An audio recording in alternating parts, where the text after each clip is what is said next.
Welcome to RS news. అందరికీ నమస్కారాలు తెలియజేస్తూ అదేవిధంగా మా నాయకులు కార్యకర్తలు కూడా పేరు పేరు నమస్కారాలు తెలియజేస్తూ వైసీపీ పార్టీ నాయకులు విమర్శిస్తూ ఉన్నారు తల్లికి వందనం గురించి. గతంలో వాళ్ళు కూడా అమ్మ ఒడిని పెట్టి ఆ అమ్మ ఒడిలో కూడా ఆ రోజు 1000 రూపాయలు కట్ చేసుకున్నారు. ఈరోజు తల్లికి వందనం 15,000 చెప్పాం. అయితే 15,000లో 2,000 రూపాయలు స్కూల్ మెయింటెనెన్స్కి క్లియర్గా ఇది చెప్పాడు. లోకేష్ బాబు అకౌంట్కో చంద్రబాబు అకౌంట్కో ఎవరి అకౌంట్కి వెళ్ళా. అది కూడా నిన్న మా నాయకుడు యువనేత ఛాలెంజ్ చేశాడు. నా అకౌంట్కి వచ్చింటే 24 గంటల్లో ప్రూవ్ చేయండి, మీకు ఏది కావాలో కానీ నేను దానికి కట్టుబడి ఉంటా అని చెప్పేసి ఆ 24 గంటల్లో వీళ్ళు ప్రూవ్ చేయలేకపోయారు. ఉత్తి అబద్ధాలు చెప్పి లోకేష్ బాబు 2,000 అని ప్రచారం చేశారు. అందుకనే ఛాలెంజ్ చేసి 24 గంటల్లో మీరు ప్రూవ్ చేయండి చెప్పి అడగడం జరిగింది.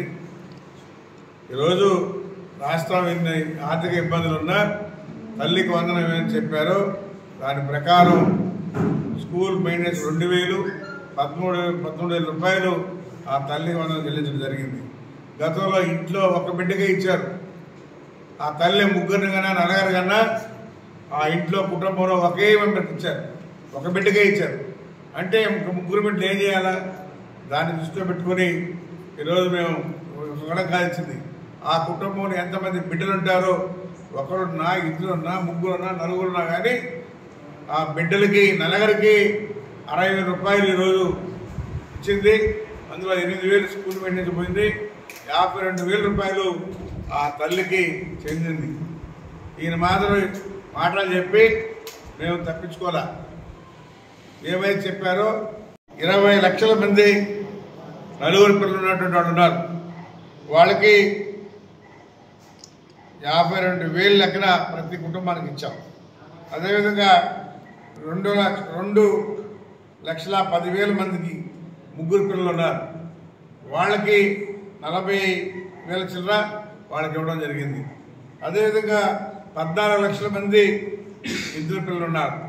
వాళ్ళకు కూడా మరి డబ్బులు ఇవ్వడం జరిగింది.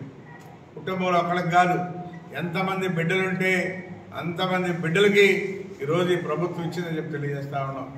జగన్మోహన్ రెడ్డి మాదిరి మాటలు ఒకటి చెప్పి ఒకటి చేయలే. ఆ రోజు ఒక్క కుటుంబంలో ఒక బిడ్డకే ఇచ్చాడు. ఈరోజు మా ప్రభుత్వం 4 బిడ్డలుంటే కూడా 4 బిడ్డలకి 52,000 రూపాయలు మా పార్టీ ఇచ్చిందని చెప్పి మా నాయకుడు చంద్రబాబు నాయుడు ఇచ్చారని చెప్పి తెలియజేస్తా ఉన్నాం. మేము ఎక్కడా మోసం చేయాల, చెప్పిన మాట కట్టుబడి అన్నీ కూడా చేస్తామని చెప్పిన కూడా తెలియజేస్తాం. అవతల పార్టీ వాళ్ళు ఏమైనా మాట్లాడుకోవచ్చు, అది ప్రజలకు తెలుసు. ఏ పార్టీ పనిచేసినా కూడా ప్రజలకు తెలుసు. తెలుగుదేశం మీద ఏమైతే నమ్మకం పెట్టుకొని ప్రజలు ఓట్లేసి గెలిపించారో ఆ మాట మీదనే సూపర్ 6 కానీ అన్నీ కూడా ఈరోజు వేస్తా ఉన్నాం. ఆగస్టులో స్త్రీలకి బస్ ఫ్రీ అని చెప్పన్నాం. ఆగస్టులో ప్రారంభించబోతా ఉన్నామని కూడా తెలియజేస్తాం. అన్నదాత సుఖీభావ కావచ్చు, రైతు భరోసా కావచ్చు, ఏవైతే చెప్పారో అన్నా క్యాంటీన్ కావచ్చు, అన్నీ కూడా తొందరలోనే ప్రారంభమవుతాయి. స్త్రీలకు కూడా ఆగస్టు నుంచి బస్ ఫ్రీ కూడా చేపడుతుందని తెలియజేస్తాం.